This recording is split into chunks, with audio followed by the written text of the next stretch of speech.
Voltaire, le dimanche ou les femmes de Minet.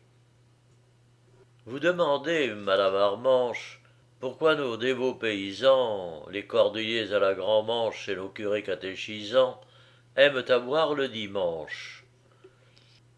J'ai consulté bien des savants. Huet, cet évêque d'Allanche, qui pour la Bible toujours penche, prétend qu'un usage si beau vient de Noé le patriarche, qui, justement dégoûté d'eau, s'enivrait au sortir de l'arche. Huet se trompe. C'est Bacchus, le législateur du Gange, ce dieu de 100 peuples vaincus, cet inventeur de la vendange. C'est lui qui voulut consacrer le dernier jour hebdomadaire à boire, à rire, à ne rien faire. On ne pouvait mieux honorer la divinité de son père. Il fut ordonné par les lois d'employer ce jour salutaire à ne faire œuvre de ses doigts qu'avec sa maîtresse et son verre. Un jour, ce digne fils de Dieu et de la pieuse Sémélé descendit du ciel au saint lieu où sa mère, très peu cruelle, dans son beau sein l'avait conçu, où son père, l'ayant reçu, l'avait enfermé dans sa cuisse. Grand mystère bien expliqué, dont autrefois se sont moqués des gens d'esprit pleins de malice. Bacchus à peine se montrait avec Silène et sa monture. Tout le peuple les adorait. La campagne était sans culture, dévotement on folâtrait, et toute la cléricature courait en foule au cabaret. Parmi ce brillant fanatisme, il fut un pauvre citoyen nommé Minet, homme de bien, et soupçonné de jansénisme. Ses 3 filles filaient du lin, aimaient Dieu, servaient le prochain, évitaient la fainéantise, fuyaient les plaisirs, les amants, et pour ne point perdre de temps ne fréquentaient jamais l'église. Alcinoé dit à ses sœurs: Travaillons et faisons l'aumône. Monsieur le curé, dans son prône, donne-t-il des conseils meilleurs? Filons et laissons la canaille chanter des versets ennuyeux. Quiconque est honnête et travaille ne saurait offenser les dieux. Filons, si vous voulez m'en croire, et pour égayer nos travaux, que chacune conte une histoire en faisant tourner ses fuseaux. Les 2 cadettes approuvèrent ce propos tout plein de raison, et leur sœur, qu'elles écoutèrent, commença de cette façon. Le travail est mon Dieu, lui seul régit le monde. Il est l'âme de tout. C'est en vain qu'on nous dit que les dieux sont à table ou dorment dans leur lit. J'interroge les cieux, l'air et la terre et l'onde. Le puissant Jupiter fait son tour en 10 ans. Son vieux père Saturne n'avança pas plus lent.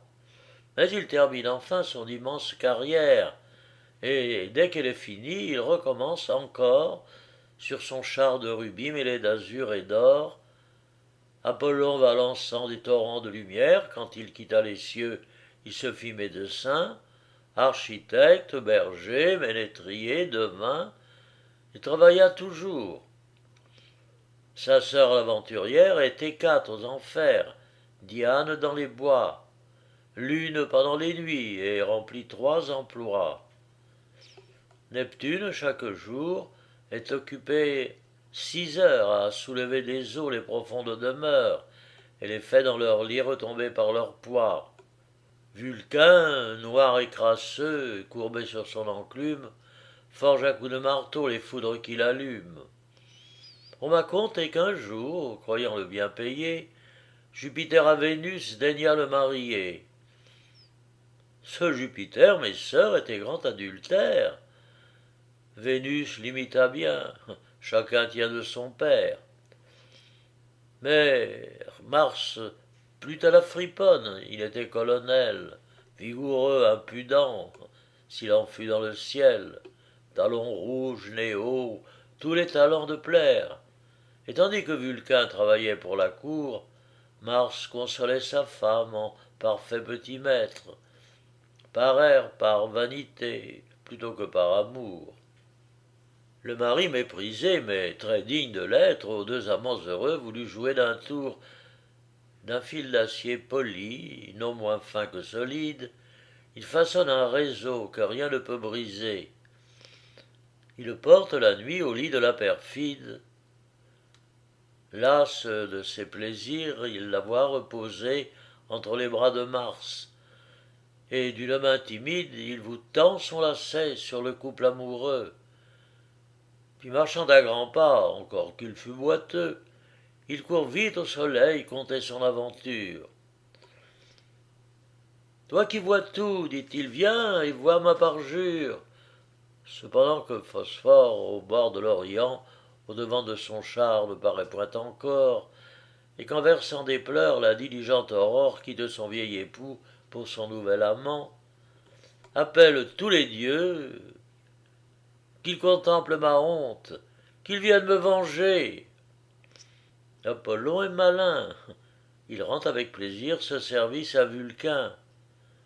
En petits vers galants sa disgrâce il raconte. Il assemble en chantant tout le conseil divin. Mars se réveille au bruit, aussi bien que sa belle. Ce dieu très éhonté ne se dérangea pas. Il tint, sans s'étonner, Vénus entre ses bras, lui donnant 100 baisers qui sont rendus par elle. Tous les dieux à Vulcain firent leurs compliments. Le père Vénus en rit longtemps lui-même. On vanta du lacet l'admirable instrument, et chacun dit « Bonhomme, attrapez-nous de même !» Lorsque la belle Alcinoé eut fini son conte pour rire, elle dit à sa sœur Trémire « Tout ce peuple chante et voé, il s'enivre, il est en délire, il croit que la joie est du bruit. Mais vous, que la raison conduit, n'auriez-vous donc rien à nous dire ?» Thémire à sa sœur répondit « La populace est la plus forte, je crains ses dévots, et fais bien à double tour, fermons la porte, et poursuivons notre entretien. Votre conte est de bonne sorte, d'un vrai plaisir il me transporte.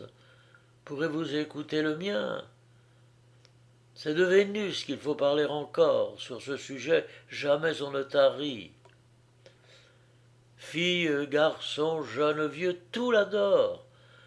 1000 grimauds font des vers sans esprit pour la chanter, et je m'en suis souvent plainte. Je détestais tous médiocres auteurs, mais on les passe, on les souffre, et la sainte fait qu'on pardonne aux sots prédicateurs. Cette Vénus que vous avez dépeinte, folle d'amour pour le dieu des combats, d'un autre amour bientôt l'âme atteinte. Le changement ne lui déplaisait pas.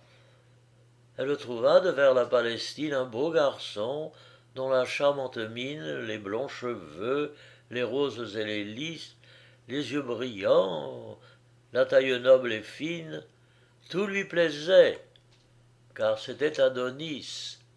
Cet Adonis, ainsi qu'on nous l'atteste, au rang des dieux n'était pas tout à fait, mais chacun sait combien il en tenait. Son origine était toute céleste, il était né des plaisirs d'un inceste. Son père était son aïeul Sinira, qu'il avait eu de sa fille Mira. Et Sinira, ce qu'on a peine à croire, était le fils d'un beau morceau d'ivoire. Je voudrais bien que quelque grand docteur pût m'expliquer sa généalogie. J'aime à m'instruire, et c'est un grand bonheur d'être savant en la théologie. Mars fut jaloux de son charmant rival. Il le surprit avec sa citérée, le nez collé sur sa bouche sacrée, faisant des dieux. Mars est un peu brutal, il prit sa lance, et d'un coup détestable, il transperça ce jeune homme adorable, de qui le sang produit encore des fleurs. J'admire ici toutes les profondeurs de cette histoire, et j'ai peine à comprendre comment un dieu pouvait ainsi pourfendre un autre dieu. Ça, dites-moi, mes sœurs, qu'en pensez-vous? Parlez-moi sans scrupule. Tuer un dieu n'est-il pas ridicule? Non, dit Climène, et puisqu'il était né, c'est à mourir qu'il était destiné. Je le plains fort, sa mort paraît trop prompte. Mais poursuivez le fil de votre conte. Notre Témire, aimant à raisonner, lui répondit. Je vais vous étonner. Adonis meurt, mais Vénus la féconde, qui peuple tout, qui fait vivre et sentir, cette Vénus qui créa le plaisir, cette Vénus qui répare le monde, ressuscita 7 jours après sa mort, le dieu charmant dont vous plaignez le sort. Bon, dit Climène, en voici bien d'une autre, ma chère sœur, quelle idée est la vôtre? Ressusciter les gens, je n'en crois rien. Ni moi non plus, dit la belle conteuse. Et l'on peut être une fille de bien en soupçonnant que la fable est menteuse. Mais tout cela se croit très fermement chez les docteurs de ma noble patrie, chez les rabbins de l'antique Syrie, et vers le Nil où le peuple en dansant de son Isis entonnant la louange, tous les matins fait des dieux et les mange. Chez tous ces gens Adonis est fêté, on vous l'enterre avec solennité. 6 jours entiers l'enfer est sa demeure, il est damné tant encore qu'en esprit, dans ces 6 jours, chacun gémit et pleure. Mais le 7e, il ressuscite, on rit. Telle est, dit-on, la belle allégorie, le vrai portrait de l'homme et de la vie. 6 jours de peine, un seul jour de bonheur. Du mal au bien, toujours le destin change. Mais il est peu de plaisir sans douleur, et nos chagrins sont souvent sans mélange. De la sage Climène, enfin, c'était le tour. Son talent n'était pas de conter des sornettes, de faire des romans ou l'histoire du jour, de ramasser des faits perdus dans les gazettes. Elle était un peu sèche, aimait la vérité, la cherchait, la disait avec simplicité, se souciant fort peu qu'elle fût embellie. Elle eût fait un bon tome à l'encyclopédie. Climène, à ses 2 sœurs, adressa ce discours. Vous n'avez de nos dieux raconté les amours, les aventures, les mystères. Si nous n'en croyons rien, que nous sert d'en parler? Un mot devrait suffire. On a trompé nos pères. Il ne faut pas leur ressembler. Les Béotiens, nos confrères, chantent au cabaret l'histoire de nos dieux. Le vulgaire se fait un grand plaisir de croire tous ces contes fastidieux dont on a dans l'enfance enrichi sa mémoire. Pour moi, dut le curé me gronder après boire, je m'en tiens à vous dire, avec mon peu d'esprit, que je n'ai jamais cru rien de ce qu'on m'a dit. D'un bout du monde à l'autre on ment, et l'on mentit. Nos neveux mentiront, comme ont fait nos ancêtres. Chroniqueurs, médecins et prêtres se sont moqués de nous dans leur fatras obscur. Moquons-nous d'eux, c'est le plus sûr. Je ne crois point à ces prophètes pourvus d'un esprit de python qui renoncent à leur raison pour prédire les choses faites. Je ne crois point qu'un Dieu nous fasse nos enfants. Je ne crois point à la guerre des géants. Je ne crois point du tout à la prison profonde d'un rival de Dieu même en son temps foudroyé. Je ne crois point qu'un fat ait embrasé ce monde, que son grand-père avait noyé. Non, je ne crois aucun des miracles dont tout le monde parle et qu'on n'a jamais vu. Je ne crois aucun des oracles que les charlatans ont vendus. Je ne crois point. La belle, au milieu de sa phrase, s'arrêta de frayeur. Un bruit affreux s'entend. La maison tremble, un coup de vent fait tomber le trio qui jase. avec tout son clergé, Bacchus entre en buvant. Et moi je crois, dit-il, mesdames les savantes, qu'en faisant trop les beaux esprits vous êtes des impertinentes. Je crois que de mauvais écrits vous ont un peu tourné la tête. Vous travaillez un jour de fête, vous en aurez bientôt le prix, et ma vengeance est toute prête. Je vous change en chauve-souris. Aussitôt, de nos trois reclus, chaque membre se raccourcit. Sous leur aisselle, il s'étendit deux petites ailes velues. Leur voix pour jamais se perdit. Elles volèrent dans les rues et devinrent oiseaux de nuit. Ce châtiment fut tout le fruit de leur science prétendue.